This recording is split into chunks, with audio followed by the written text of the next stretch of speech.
votre écran se fige. Une fenêtre bleue, impossible à fermer, envahit tout votre bureau. Et un message s'affiche en gros caractères rouges.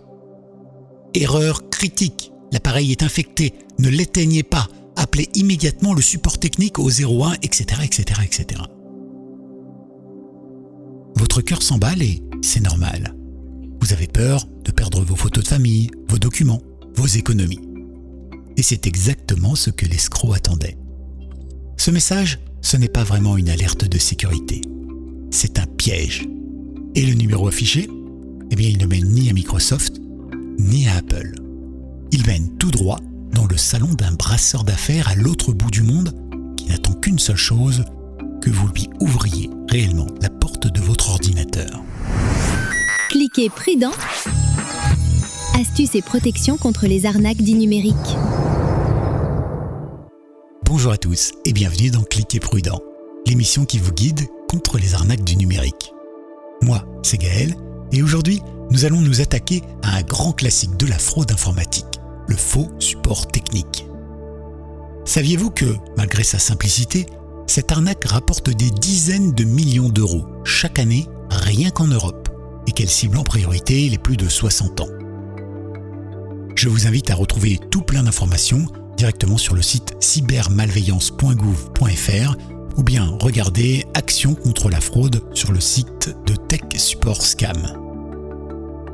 Dans les prochaines minutes, nous allons voir ensemble, premièrement, comment ces escrocs s'y prennent pour vous faire paniquer. Deuxièmement, une histoire vraie d'une retraitée qui a failli tout perdre à cause d'un faux technicien. Et troisièmement, le protocole d'urgence exact à suivre si vous avez déjà été contacté. La promesse est simple.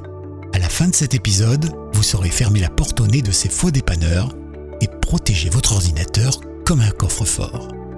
Allez, c'est parti.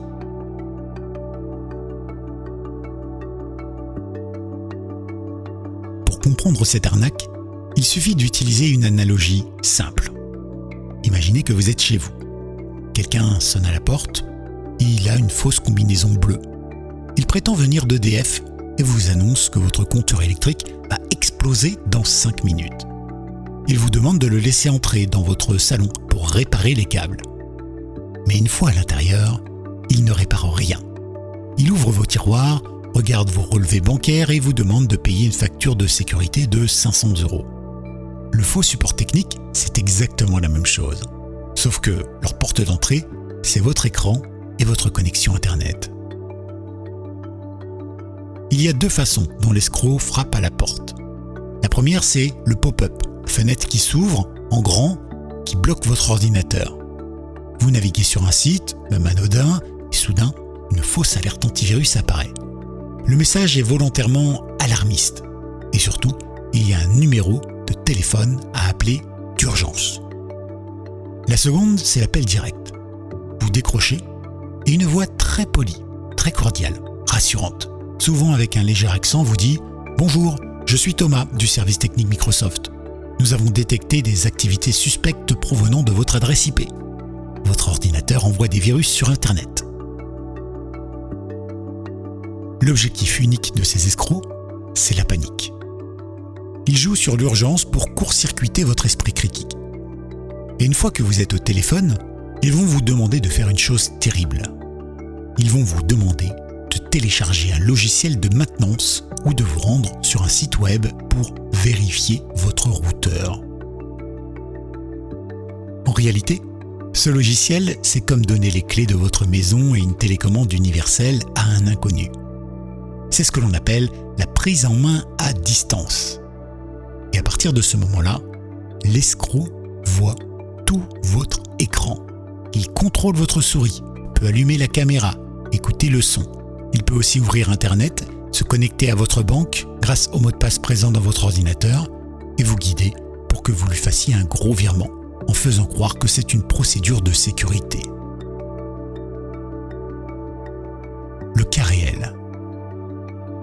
Laissez-moi vous raconter une histoire qui est parue récemment dans les journaux. J'ai changé le prénom pour que la personne ne soit pas inquiétée. Il s'agit de Solange. Elle a 74 ans. C'est une retraitée. Elle ne roule pas sur l'or, mais elle a quelques petites économies. Elle utilise son ordinateur pour garder essentiellement le contact avec ses enfants et ses petits-enfants. Et puis un mardi matin, en ouvrant sa messagerie, une fenêtre grise apparaît. « Votre système est compromis, appelez le support. » Elle appelle. Ça sonne. Un homme très rassurant dit s'appeler David. Il lui explique qu'un pirate russe a infiltré son ordinateur. David lui demande de taper une adresse web pour télécharger l'antivirus d'État. Oui, validé par l'État français. En réalité, il lui fait installer un logiciel qui s'appelle AnyDesk. Alors c'est un outil totalement légitime, utilisé par les vrais informaticiens pour pouvoir justement dépanner ou travailler à distance sur des machines. Mais cette fois-ci, il est détourné par les escrocs. Dès que Solange a cliqué sur « Autoriser », David a pris le contrôle de son ordinateur. Petit à petit, il prend ses aises. Il ouvre la page de sa banque et il lui dit « Madame, pour bloquer le pirate, je dois faire des virements de sécurité sur un compte protégé. Je vais vous guider. Ne vous inquiétez pas, ça va bien se passer. » Solange est terrorisée à l'idée que ses petites économies disparaissent. Elle a validé les 3 virements.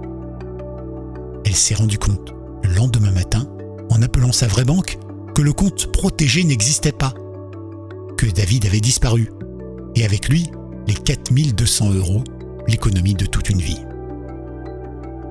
Ce que Solange ne savait pas, c'est que Microsoft, Apple ou même votre fournisseur d'accès Internet ne vous appelleront jamais de manière spontanée pour vous dire que votre ordinateur est cassé ou infiltré. Jamais. C'est l'heure de notre pause action. Arrêtons-nous 2 minutes, on fait une pause action ensemble. Je veux que vous vérifiez si votre ordinateur n'a pas été visité par un faux plombier. Prenez votre souris. Nous allons chercher les traces d'éventuels logiciels de prise en main à distance. Alors si vous êtes sur Windows, vous cliquez sur le menu Démarrer, puis vous tapez Ajouter ou supprimer des programmes. Si vous êtes sur Mac, eh bien vous allez dans le dossier Applications. Maintenant, dans la barre de recherche, tapez ces 3 mots. Les noms sont écrits dans la description. TeamViewer, AnyDesk ou encore Supremo. Ce sont 3 outils de contrôle à distance. Comme je le disais, ils sont tout à fait légaux. Ils servent aux professionnels ou aux dépanneurs informatiques réels pour dépanner et pour travailler sur des ordinateurs à distance. Encore une fois, il faut faire attention. Ce n'est pas l'outil qui est dangereux, c'est l'intention. On peut aller au supermarché acheter un couteau, couper des carottes, un steak ou bien trancher une jugulaire. Même outil, intention différente. Alors, vous avez trouvé l'un de ces logiciels ? Si vous ne l'avez pas installé vous-même, ou si vous ne savez pas ce qu'ils font là, alors là, c'est une alerte rouge. Si vous les avez trouvés et que vous avez un doute, la règle est simple. Désinstallez-les immédiatement. Faites un clic droit, puis désinstallez. Bravo d'avoir fait cette vérification, vous venez de fermer une porte dérobée potentielle. Pour la petite anecdote personnelle, à chaque fois que je vais chez des gens qui me demandent de dépanner leur ordinateur ou de vérifier ou de faire du ménage, je m'aperçois qu'il y a tout un tas de logiciels. Ils n'ont même pas conscience de tous ces logiciels présents sur leur ordinateur. 90% des logiciels sont des logiciels soit installés directement par le constructeur de l'ordinateur, soit par leurs enfants, leurs petits-enfants ou un voisin qui avait demandé un jour une connexion. Le problème, c'est que tous ces logiciels restent sur l'ordinateur. Et si un est piégé, ou un n'est plus à jour, puisqu'on ne sait pas qu'il est là, eh bien quelqu'un, à distance, peut exploiter une faille de sécurité, réactiver le programme, et pourquoi pas, vous envoyer un virus. Donc, pendant que vous êtes dans l'outil de désinstallation, profitez-en pour désinstaller tout ce qui vous semble louche. Les bons réflexes et le protocole d'urgence. Revenons maintenant à nos réflexes du quotidien. Comment ne jamais tomber dans le piège ? Règle numéro 1. Si un message d'alerte bloque votre écran et vous donne un numéro de téléphone, ne l'appelez surtout pas. forcer la fermeture de votre navigateur Internet. Si vous n'y arrivez pas, vous pouvez simplement débrancher le câble Internet ou éteindre la box. Sans Internet, l'alerte disparaît et l'escroc ne peut plus vous joindre. Règle numéro 2, on ne donne jamais la main sur son ordinateur. Un vrai technicien ne vous demandera jamais de télécharger un logiciel pour voir votre écran afin de vous dépanner par téléphone. Sauf évidemment si c'est vous-même qui avez contacté ce technicien, qu'il est dans l'annuaire, à côté de chez vous et que potentiellement vous le connaissiez déjà. Et si malgré tout vous avez déjà été appelé, vous avez déjà installé ce logiciel, pas de panique, on va agir vite mais sans précipitation. Voici le protocole d'urgence. Notez-le bien dans votre tête. Il comporte 4 étapes simples. Étape numéro 1, coupez tout. Débranchez le câble Ethernet ou coupez le Wi-Fi de votre ordinateur. L'escroc est instantanément éjecté de votre machine. C'est comme couper le cordon ombilical entre vous et l'escroc. Étape numéro 2, ne touchez plus à cet ordinateur. Prenez votre téléphone et appelez votre banque. Demandez-lui par précaution de bloquer vos accès en ligne et vos moyens de paiement.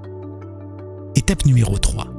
Depuis votre téléphone, changez le mot de passe de votre adresse email principale et de votre session d'ordinateur. Et enfin, étape numéro 4. Faites nettoyer votre ordinateur par un vrai professionnel, en physique, dans une boutique ou en dépannage à domicile avec quelqu'un de votre quartier. Ne demandez pas à Kevin, votre petit-neveu qui bidouille en informatique.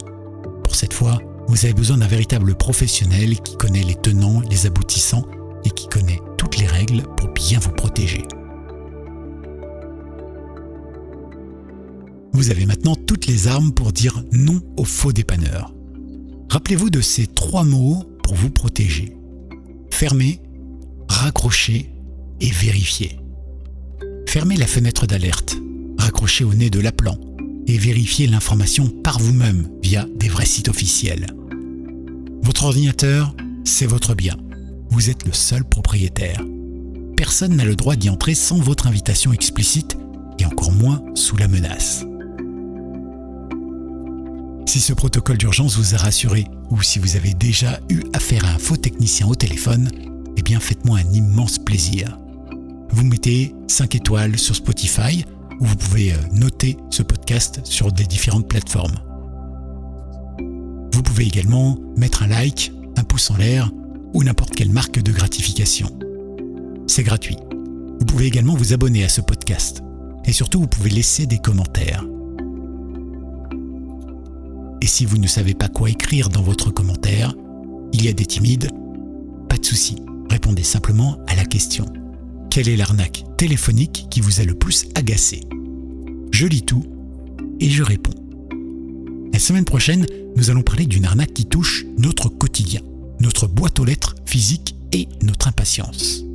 Mais comment repérer les faux emails de livraison, les colis, la Poste ou Amazon qui n'existent pas et qui cachent en réalité un piège redoutable pour votre carte bancaire ? D'ici là, gardez la tête froide et ne laissez personne entrer chez vous sans vérifier. Et enfin, cliquez prudent. Cliquez prudent. Astuces et protections contre les arnaques dits numériques.